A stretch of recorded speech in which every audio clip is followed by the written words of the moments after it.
Photo, Jana Chitilova. Getty Images. Connor McDavid had 3 points and the Oilers lost by 4. I can't think of a better way to sum up this in Edmonton.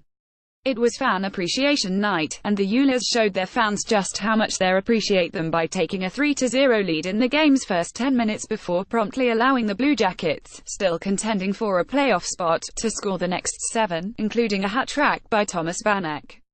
You can feel the frustration. It was awful, horrible, McDavid said of his team's collapse. We had a good start tonight and then the game just went right back to where we were at during the start of the year. McDavid picked up his 100th point of the by assisting on a Ryan Nugent-Hopkins goal, and then, 2:29 later, got number 101 on a short-handed goal of his own. Head rack up point number 102 with an assist 4 minutes later. And then everything fell apart. McDavid's incredible is even more incredible given the Oilers' horrible. And, I suppose, the reverse is true. Edmonton's loss is that much more inexplicable for having the world's best hockey player. So let's appreciate just what HES done, even as we can lament how badly HES being wasted, and how hell and well never get this prime back. McDavid now has 2 100 points in his 3-year career. That's exactly as many 100 points as the rest of the NHL has combined since the last lockout.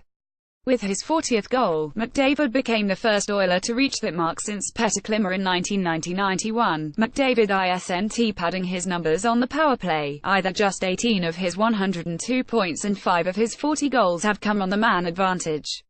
McDavid, with a 6-point cushion in the field, seems set to win his second straight scoring title.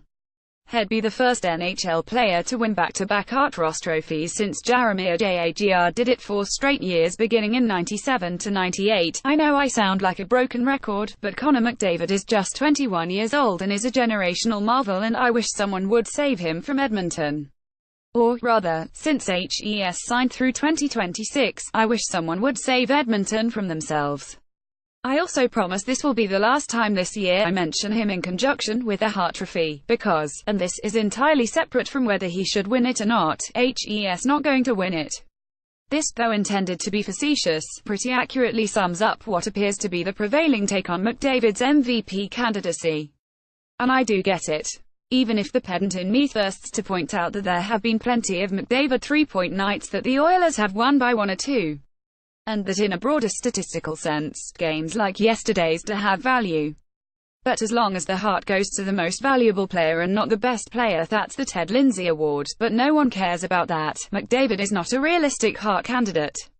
Some percentage of the electorate will just never vote for a player on a team that doesn't make the playoffs, and for those voters not quite so wedded to that unwritten rule, there are plenty of really excellent candidates on playoff-bound teams. The last MVP on a team that missed the playoffs was Mario Lemieux exactly 30 years ago, and he led the rest of the league by a whopping 14 goals and 19 points. That's definitely not the case here. Ultimately, it doesn't matter. Hardware doesn't change what type of player McDavid is or that he had. Much more real and frustrating is the Oilers denying us getting to watch McDavid in the playoffs.